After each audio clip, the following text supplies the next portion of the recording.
So Joel Embiid has said a lot over the last week or so.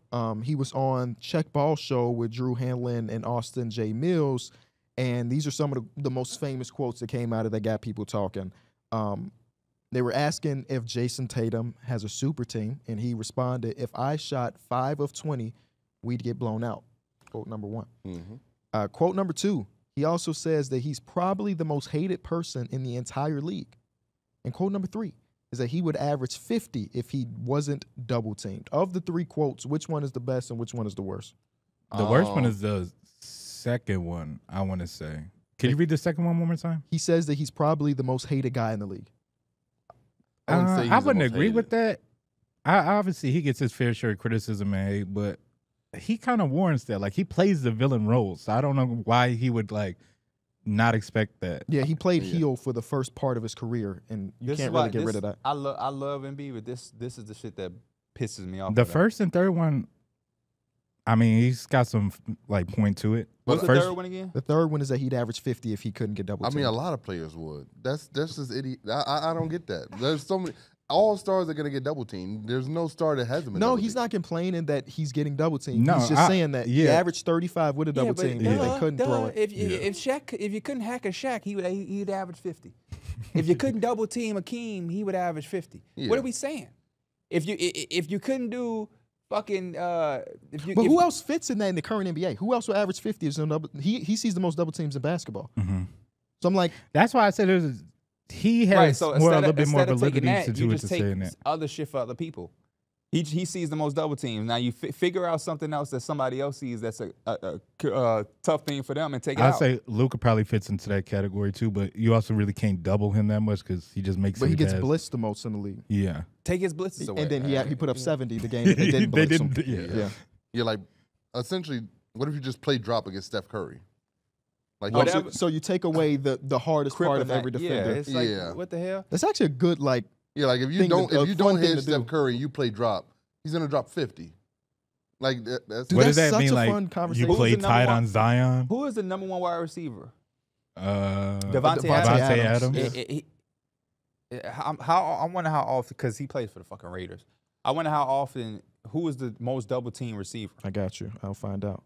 But I did watch that entire wide receiver doc on our way to Vegas and back from Vegas. Oh, you watched? I started it on the way to Vegas. I didn't watch it on the way back. I watched it at home though. But it's like, yeah. Imagine letting the best receiver play ones the whole game. Every time. The most double receiver. Can y'all guess the most double receiver in football last year? It has to be a physical big receiver. Is Tyreek Evans? No. I mean Tyreek Hill? No. Oh, I'm about to say. He said Tyreek Evans. You said whom? He's not saying. I did say Tyreek. You said whom? So that made me feel like I was a small guy. This guy's 6'2", so he's a bigger receiver. So it ain't Mike Evans because you said 6'2". 6'2". Is it 6'2" is huge. Is it just based off last season? Yes. Yeah, so 6'2". So that cuts out. Is that like Debo? That cuts out Devontae? And it's according to StatMuse. So if you mad at it's from StatMuse. Is that DK Metcalf? Nope. DJ No, Moore? I think he's like 6'4". DJ Moore was kind of like out there by himself, was it him? Let me think. CeeDee Lamb? Was traded this offseason. It ain't Keenan Allen. It's Keenan Allen. Oh, so it was a bull.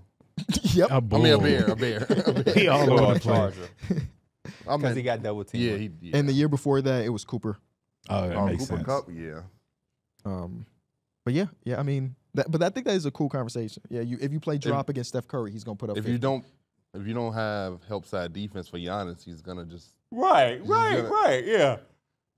We can go down the line of every star. Yeah, like no help for Giannis. Once he get past his initial defender, so you can't help. Next conversation: who's the player that there's nothing to take away? If that makes sense. There's nothing you could take away. Kevin Durant. Yeah, probably. Just nothing you could do to Kevin Durant. I'm gonna keep saying Luka too. I don't think you're really taking away anything from Luka that he probably don't want. Yeah, Luka too. Yep. Or Jokic. Yeah. I don't think Jokic want that three though. I don't think he do. Yeah, somehow you have to like force Jokic to shoot the three ball, but that's really it. I don't think there's a defensive scheme that essentially can stop him, or like a strategy or something like you could do to make him uncomfortable. You just have to hope he's set. I think Luka's a good answer. Yeah. I think Luka's a good answer. Luka and KD would be my What about Shea? Ooh, what about Kyrie too?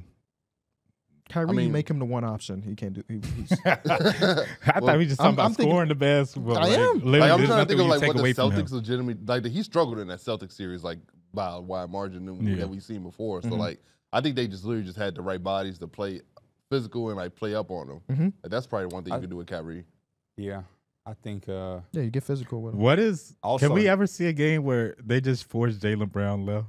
They're like, you know what? Put the ball in that left hand. I mean, we saw with the Warriors, but that was then. I mean, but NBA players, he averaged like 26 in that players series. are just so good. Like, he's gonna get back to his right or like his better. He's gonna be able to score the ball. It's so much more than just like let him go left. Yeah, literally. Yeah, for sure. Yeah. But yeah, a player that Shea would be interesting to like break down because like where his bread and butter is in that like nice little sweet little mid range area. You kind of gotta force him to shoot those threes. You got to kind of somehow force him to shoot threes. Because like he's not a heavy pick and roll guy. He's not a heavy coming off script. Like he's more so just one-on-one. But he just get past anybody. He just get to the rim. It's got to be something though. He's not the perfect offensive player. It's got to be something. No, it's not. But I just don't know what it is off the top of my head. Have we seen somebody get real physical with him? I don't think we've seen that yet. Well, he's really only got 2 playoff series under his belt as the guy. I feel like it can go either way because he's really good at drawing like fouls and everything like that. I don't think people are trying to because he's so good at drawing But we fouls. haven't seen it either though. He played against the Pelicans and who? The Dallas Mavericks. We ain't seen that. We ain't seen that. Yeah. We ain't seen it. Somebody really get. It's a different ball game, man.